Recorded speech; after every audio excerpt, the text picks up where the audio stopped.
Salut et bienvenue au Café Non Fongible. Je refais ce type de vidéo parce qu'il y a eu pas mal de retours positifs et on m'a encouragé à en refaire de nouvelles, donc je vais essayer d'en faire de plus en plus pour vous partager dans le Café Non Fongible les dernières nouveautés par rapport au monde des NFT. Pour celles et ceux qui viennent de débarquer et qui ne connaissent pas encore ce Café Non Fongible, en fait le concept est simple, je vous donne un rendez-vous matinal, vous pouvez vous accompagner de votre tasse de thé, de votre tasse de café, et regardez cette vidéo pour découvrir les dernières nouveautés que j'ai sélectionnées par rapport au monde des NFT. Donc c'est un contenu un petit peu plus live, un petit peu plus détente, où je fais moins de montage, donc c'est peut-être pas ce sera peut-être un peu plus long que les vidéos d'habitude, mais au moins vous aurez un maximum de nouveautés et de news par rapport au monde des NFT, sans devoir vous taper une lecture d'articles en anglais ou en français. D'ailleurs il y a de plus en plus d'articles en français qui sortent. Mais en vidéo ou en audio, on sait très bien que c'est plus simple et plus agréable. Enfin, pour la plupart des gens. Donc, comme à chaque édition, je vous présente le menu d'aujourd'hui. Aujourd'hui, on va voir le premier NFT sur Solana qui a été vendu à plus de 1 million de dollars. Du coup, on va un peu étudier et on va voir si la blockchain Solana est intéressante pour minter et créer ces NFT. Et par la suite, on va parler de Super Rare, une plateforme que j'ai déjà évoquée dans une autre vidéo, mais on va rentrer plus en détail, notamment par rapport à son airdrop récent de 150 millions de tokens rares. On va en parler plus en détail de ce que représente un airdrop, mais pour faire simple, en fait, un airdrop, c'est quand une plateforme lance sa crypto-monnaie ou son token et donne une partie de son lancement gratuitement aux membres de la communauté qui utilisent la plateforme. Donc là, il y a plus de 150 millions de dollars qui ont été donnés aux membres.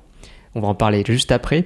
Et puis en troisième et dernier point, on va parler de Christie's, la maison d'enchères qui vend sa première collection NFT payable seulement en Ether, donc en crypto-monnaie de la blockchain Ethereum.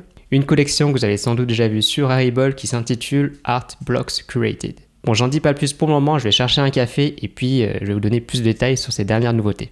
A tout de suite.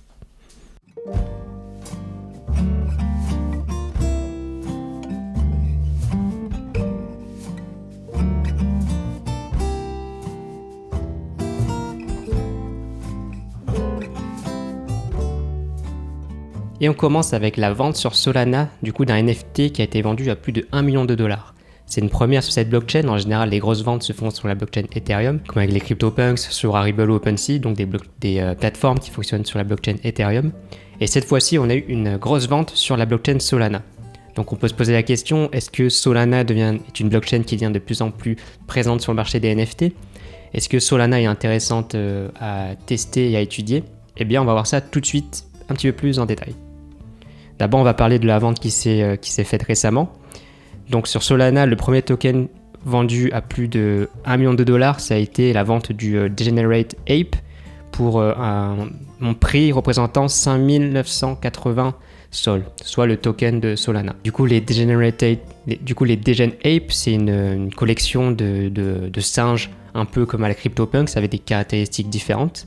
Et selon le site How Rare Is, du coup How Rare Is que je vous mets dans la description et qu'on peut voir à l'écran, qui est en fait un site qui répertorie tous les NFT mintés sur la blockchain Solana selon leur rareté.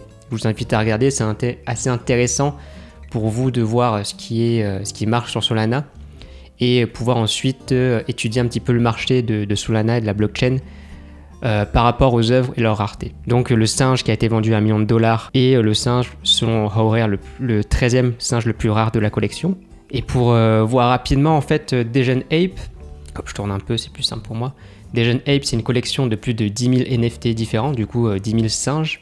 Et cette collection, pour vous montrer un peu la puissance de la hype, s'est vendue en seulement 8 minutes. C'est-à-dire qu'il y a eu assez d'acheteurs pour acheter les 10 000 NFT en 8 minutes. Et le volume total de cette vente représente environ 96 000 sols, soit environ 6 millions de dollars au cours actuel, au cours de la vente. Et donc là, on a un gros changement du marché des NFT, parce que la majorité des ventes se faisaient sur la blockchain Ethereum, comme vous pouvez le voir, toutes les plateformes actuelles sont basées sur la blockchain Ethereum.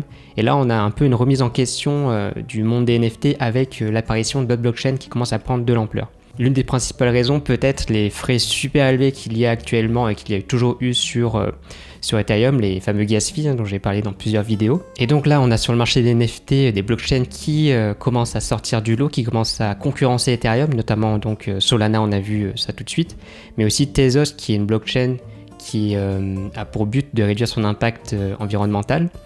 et qui est notamment utilisé pour minter des NFT à des frais très réduits, comme on a vu avec It and Nook dans une autre vidéo. Pour revenir sur Solana, je vous conseille de checker les autres plateformes et les autres marketplaces qui fonctionnent donc sur cette blockchain-là, comme Solanart, Solsea ou encore Digital Ice. Et à titre d'information, le volume total de NFT vendus sur la blockchain Solana la semaine dernière représente plus de 50 millions de dollars. Donc un intérêt qui évolue par rapport à la blockchain Solana pour les NFT. Et là, on peut le voir aussi que c'est illustré par l'augmentation du prix du token Solana qui fait que exploser ces dernières semaines. Et si vous voulez vous intéresser un peu plus en détail sur les projets qui marchent sur Solana, je vous invite à regarder du coup les Degenerated Ape, les Solana Monkey ou encore les Soulpunks et Aurory. Et on continue avec le deuxième sujet de ce matin avec SuperRare, une des plateformes principales de la blockchain Ethereum. Donc SuperRare, j'en ai déjà parlé dans une autre vidéo, mais pour faire court, c'est une plateforme du coup qui repose sur Ethereum et qui a un côté un petit peu élitiste avec une présélection à l'entrée. Donc si vous voulez en fait minter sur SuperRare, il va falloir répondre à des critères et pouvoir être accepté sur la plateforme pour pouvoir ensuite créer et vendre vos NFT. Donc il y a un petit côté un peu plus contrôlé qui permet d'avoir moins de concurrence, mais qui demande un plus grand investissement de temps et d'énergie pour pouvoir participer et grandir sur la plateforme SuperRare. Donc là, ce que je vais vous partager, c'est une news qui date un petit peu, qui date de fin août. Et en fait, SuperRare a lancé un projet qui visait à créer des tokens rares, et donc à créer son propre token comme la feuille Rarible, et a fait un airdrop de son token. Donc un airdrop, qu'est-ce que c'est ? Un airdrop, c'est quand vous donnez en fait une partie des tokens que vous allez créer pour votre plateforme. Par exemple, là, on a SuperRare qui a créé je crois que c'est 1 milliard de tokens et qui en a donné 150 millions gratuitement aux membres de sa communauté.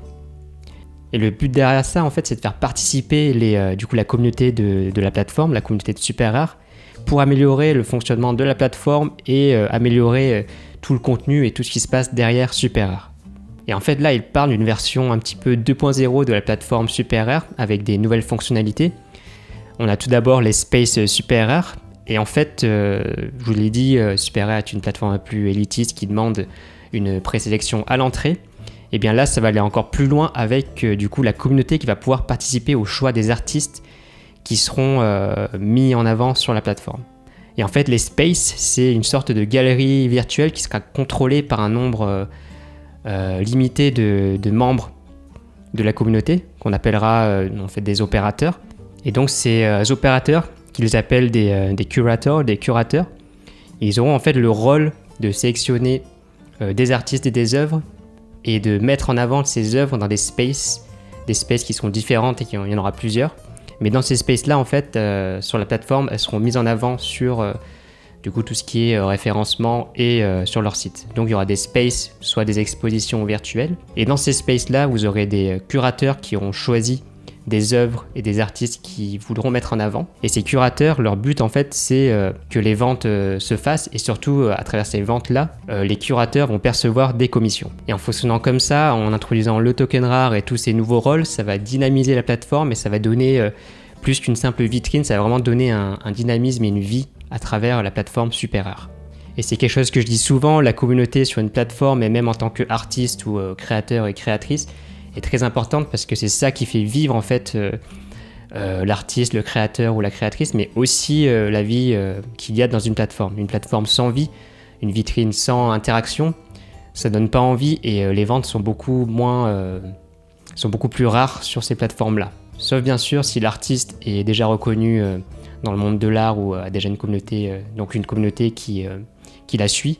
Mais sinon, une plateforme sans interaction, pour les outsiders, les nouveaux créateurs, c'est très difficile de vendre ces NFT et ces œuvres. Et là, SuperRare met un pas en avant et tente quelque chose de nouveau pour donner plus d'attractivité à cette plateforme qui était déjà différente par rapport à son contenu exclusif et son accessibilité réduite. Et là, elle met ça avec un nouveau concept qui est de créer donc les spaces pour que toute la communauté soit vraiment active sur la plateforme. Personnellement, je trouve que c'est une bonne façon de dynamiser leur plateforme et de créer de l'interaction. Et en plus de ça, ça correspond aussi à leur valeur, leur point de vue qui est de rendre peu accessible la plateforme et assez élitiste, et qui est vraiment que les personnes qui sont actives, vraiment actives et vraiment intéressées par ce qui se passe sur la plateforme. Donc créer une communauté forte et soudée. Et avant d'enchaîner avec Christie's et la troisième news, je vous rappelle que j'ai créé un mini-guide de démarrage où je vous partage différents modules pour commencer et débuter et évoluer dans le monde des NFT simplement et efficacement. Donc un module justement où je parle des différentes marketplaces et plateformes NFT qui existent aujourd'hui et que j'ai pu étudier et analyser avec l'aide de la communauté Avatart. Du coup, si ça vous intéresse, vous pouvez le télécharger gratuitement. Le lien est dans la description, comme d'habitude. Et vous pourrez voir ce module avec un listing des différentes plateformes qu'on a pu essayer ensemble. Et alors, on enchaîne tout de suite avec Christie's. Christie's, donc, qui est une maison d'enchères et qui annonce sa première vente aux enchères de NFT qui sont payables seulement en Ether. D'habitude, ils proposent ça en alternative avec la possibilité de payer en monnaie fiat, donc en monnaie fiduciaire, en monnaie réelle comme le dollar ou l'euro, ou en crypto-monnaie comme le bitcoin ou l'ether. Mais cette fois-ci, Christie's annonce qu'ils veulent faire une vente de NFT, une vente aux enchères uniquement en ether. Et donc Christie's va vendre sa collection de NFT qui s'intitule la Art Blocks Curated. Et vous l'avez sans doute déjà vu lorsque vous scrollez sur la plateforme Rarible, il y a tout en haut vous avez le top des collections avec la plus grande valeur, et Art Blocks Curated est dans le top 5 il me semble. On verra ça quand je prendrai la capture d'écran lors du montage, mais il me semble que c'est ça. Et là ce qui est intéressant donc c'est la mise en vente qui se fait seulement en Ether, du coup l'Ether qui est la crypto-monnaie qui repose sur la blockchain Ethereum et qui montre en fait l'intérêt d'une boîte traditionnelle, donc une maison d'enchères, pour les NFT et pour les crypto-monnaies. Ensuite, Christie's n'est pas la seule maison d'enchères du milieu de l'art à se tourner vers les NFT. J'avais parlé dans une autre vidéo de Sotheby's, une autre maison d'enchères britannique basée à New York, qui a également déjà organisé une vente de ce type, une vente donc d'une collection de NFT de plusieurs artistes contre de la crypto-monnaie. Et là, si je vous parle de cet exemple-là, c'est pour vous montrer l'intérêt croissant des boîtes traditionnelles et des grosses entreprises par rapport au monde des NFT. Ce qui nous montre qu'on est encore vraiment au début de la création du monde des NFT, il y a encore énormément de choses à faire, énormément de potentiel, et de plus en plus d'entreprises qui ne sont pas du tout dans le monde de la crypto-monnaie de base s'intéressent au monde des NFT, et notamment aux possibilités que ce monde-là peut leur offrir. Et voilà pour la deuxième édition du Café Non Fongible, j'espère que cette édition a été agréable et bonne à consommer. En tout cas, je vous remercie de m'avoir suivi jusqu'au bout si vous êtes encore là, et je vous dis à bientôt dans l'autre monde. Ciao ciao.